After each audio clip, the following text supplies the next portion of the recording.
He's like, who are you? What kind of dope are you? They see the blimp going up, so even if big dopey Barron is like, how many pizza places are there? They want to get on that blimp. What's the first thing you always want to do in a challenging social situation? Always. Are you a pro?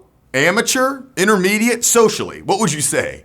I'm going to tell a story that I told on my Instagram story that got a big response, and it's going to help you gauge where you are. And if you are stuck in intermediate, it's going to be able to help you point that out, because a lot of people just don't see their blind sides. They don't see where they're making mistakes, and they wonder why they don't improve socially. So the situation was, I was out here in Austin, Texas. I migrated back down from Dallas a few months ago.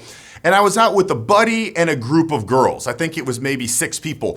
One of the girls I knew, and she had 3 of her friends that I had never met before, and neither had my friend. So we started a conversation, and I was talking about how there's a pizza place here in Austin that I think is the best pizza in the world. Everywhere I've ever been. I know it seems like grand praise, but it really is true. And so I casually threw this out, and one of the girls I hadn't met, I said, it's the best pizza in the world. She said, oh no. She said, that's not even good at all. This one's so much better. Okay. So what would an amateur, a true amateur do? An amateur would just go along with it, and the wind would be taken out of their sails. They'd be like, oh, she said that my pizza place isn't as good. She doesn't like me. I'm going to let her go. Oh, kind of butt hurt then sitting there for a few minutes. That's amateur. That's the lowest level. What would an intermediate do? And some people that think they're pretty good would do this, and it's a big mistake. I gotta hold the frame. I can't let her be right. I gotta show her who's boss. I gotta show her who's the leader, who's the alpha in this conversation. And they would come over the top and, oh no, you're crazy. This one is so much better because the crust is this. What are you talking about? You're out of control. I see so many guys do that, and they think they're doing the right thing, and they're missing the finesse in the advanced level.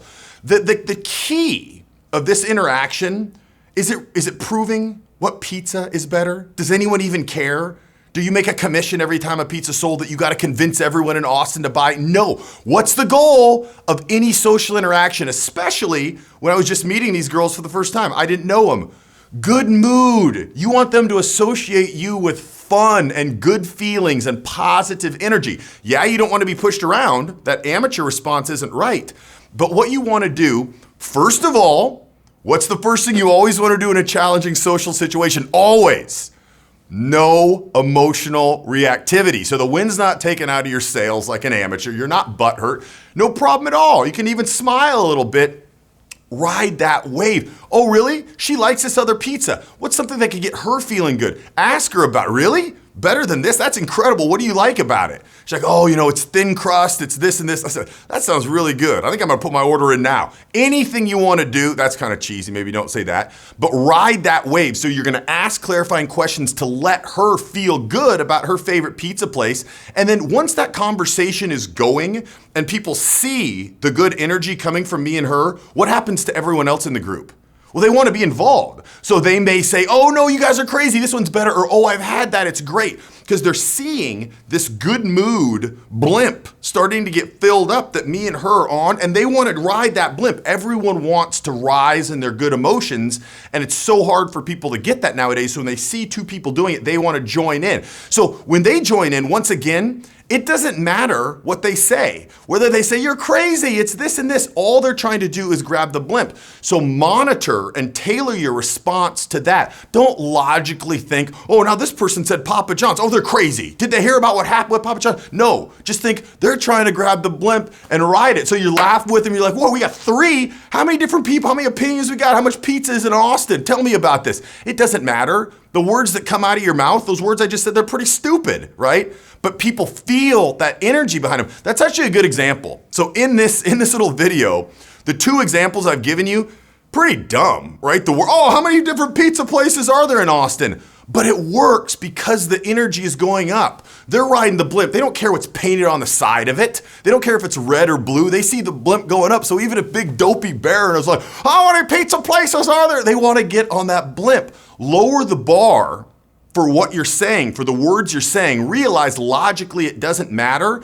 Even if she's disagreeing with you, the goal is to get the mood up, right? Create that avalanche.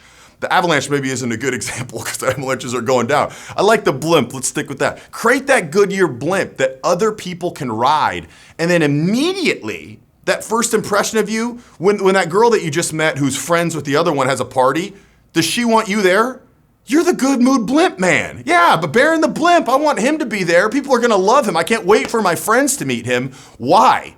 Because you didn't feel the need to hold that frame. You're wrong, my pizza place is, really?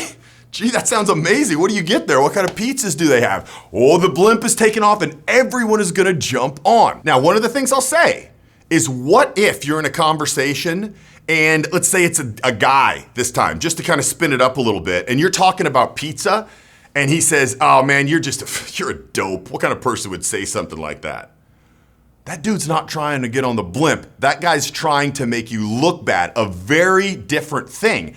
Now, you need to know how to handle that when somebody puts you down, because if you're out there, like, dudes can tear people, I shouldn't say just dudes, it usually is, but people can make you look bad pretty quickly, and other guys who are jockeying for status are quick to do that. So they see this blimp is taken off, and they want to pull you down, because maybe this guy comes into the group, he's not your buddy, someone else, and he has a crush on that girl, and he sees you taking her away on the blimp. He's like, who are you? What kind of dope are you? You know, that pizza's terrible, man. You sound like an idiot over here. Why don't you quit talking? I can't just ride the blimp. I have to address that. Otherwise, the blimp is coming back down and it's going to burst into flames.